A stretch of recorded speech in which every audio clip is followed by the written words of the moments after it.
Alright, so this is the deck I've been calling Dragon Pyre. It's pretty fun. I had a pretty decent run with it, actually.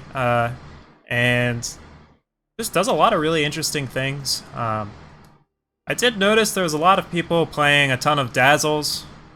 And that was kind of hurting our chances of like getting 8 of the Hoorus and Souls Rests and Shen-Ra Speaks off. So, a more aggressive version like ours is able to play like some of these big beefy boys and take over the game with these. And there's not a lot of really good outs to Permafrost right now, so even though this looks kind of weird, it's almost like a board wipe that can't get countered by Dazzle, so it's pretty funny when it works. Just look at some of the card choices then, but one of the main things, and I think I should probably start with here so the rest of the deck will make a little more sense. We are playing 4 Volatility. Draw each spell and dragon with cost 5 or more from the top 10 cards of your deck. I've been regularly drawing 5 with this, but I usually don't draw less than 2. And I've yet to whip with it at all, so it's pretty fun. We don't always have, like if you're playing this super early, you don't always have time to like play the stuff you draw. So definitely kind of save this for later on, or making sure you have something to play with your Worldpyre. But just the raw value for 2 power that you're getting from this card cannot be understated, and it just does so much. So that's kind of... I want to show this first because some of the other choices in the deck will make more sense if you know Volatilities in the deck. So moving along, Desert Alchemist is just one of the best cards for making sure we can get to 4 power for our Worldpyre and not die in the meantime. Next up, we've got Karvet. Very, very fun with Worldpyre. Gaining the influence is very solid. If it doesn't die, it's going to basically put you at a point where you can Worldpyre everything in your deck, and it combos pretty well with Severin, so that's fun. So that's kind of why Karvet's here. Sometimes it just dies to removal and gives you 3 influence, and that's okay too. Black Sky Harbinger. Deal 1 damage to each enemy, flying lifesteal. It goes a long way towards swinging games back into our favor fairly quickly. Severin of the Dark. I was playing 4, but he keeps getting turn defeated, so now I'm playing 3. It might be correct to just still be playing 4 just because of what he does, but yeah, not a lot to say with Severin. Just make a lot of life for us, so that's good. And he'll close out games real fast if he doesn't die.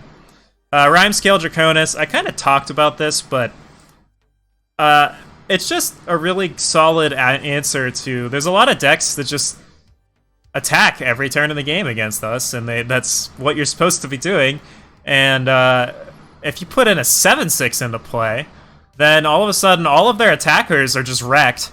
And now you've got a big beefy 7/6 to block with, or start attacking with, really. So it overperformed in our games, and I ended up going up to 4. I think in some of the matches I only had 3. And I've just slowly been adding more until now I'm at 4. Before I had 2 Stone Smelt Dragon and 2 Draconus, I think at the very start. But I haven't been seeing as many Relic heavy decks, and I just haven't really been needing the Relic aspect. Now, like, paying 7 to give it +7's cool sometimes. I mean, that's a 12 damage swing.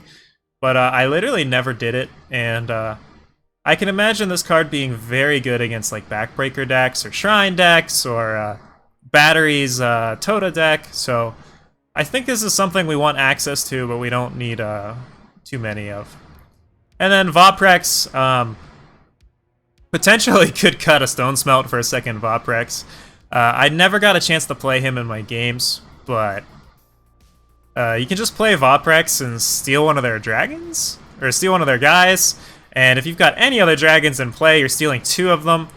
And I'm not quite sure how this card works with like turn to seed or anything like that, but I think if it's turn to seed, I think you'll actually keep their guys.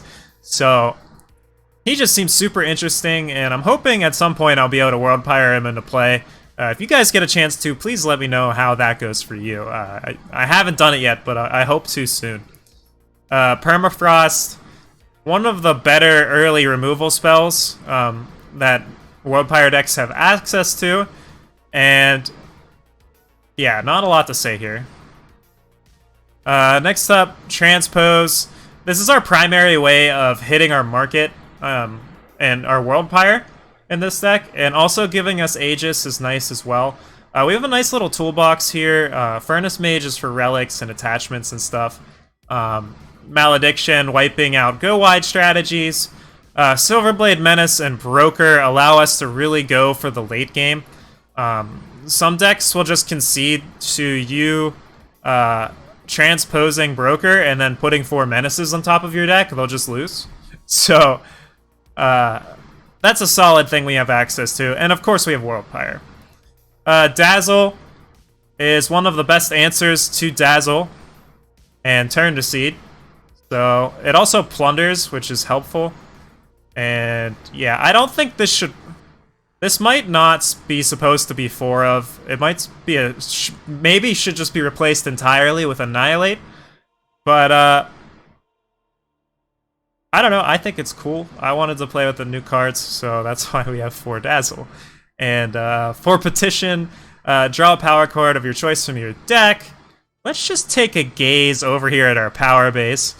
This is the most ridiculous power base I think I've built in Expedition in a long time. We're playing like one-ofs of some of these seats. We've got playsets of these Silexes, and one of each symbol. That's right, we have every single symbol in the game. We've got one of each in here.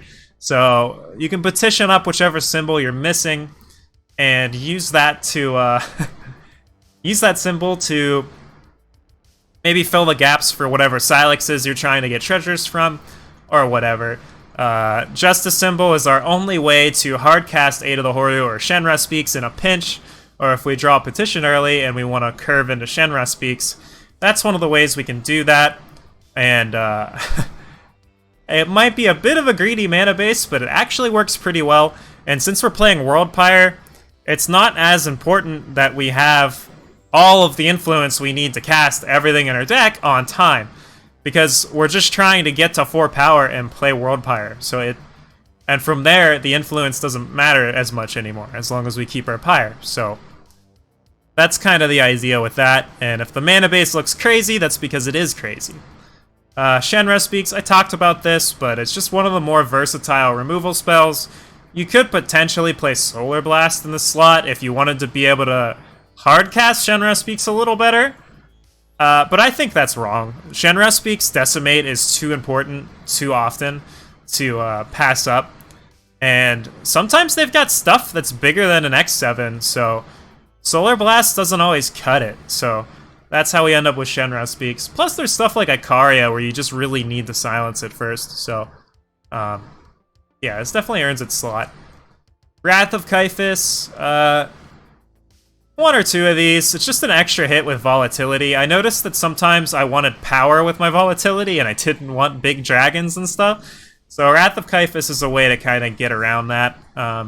And plus, just like I said, we're just trying to get to 4 power, so we don't really care which power we're playing as long as it's coming into play, and hopefully we can get our Pyre into play on turn 4 or 5 before we're dead. Soul's Rest, one of the better Pyre targets. Resetting the board, or saving some of our guys for maybe a permafrost or something, or recasting our guys can be quite good. So Soul's Rest just is a very versatile card, and sometimes we just play it to take an extra turn, maybe play another power, and then get ahead on power. So it can be a ramp card too in our deck, so kind of neat. Aid of the Hooru, not a lot to say here. If you play this with your Pyre, you probably win that game, so that's why we're playing it. I trimmed back a bit.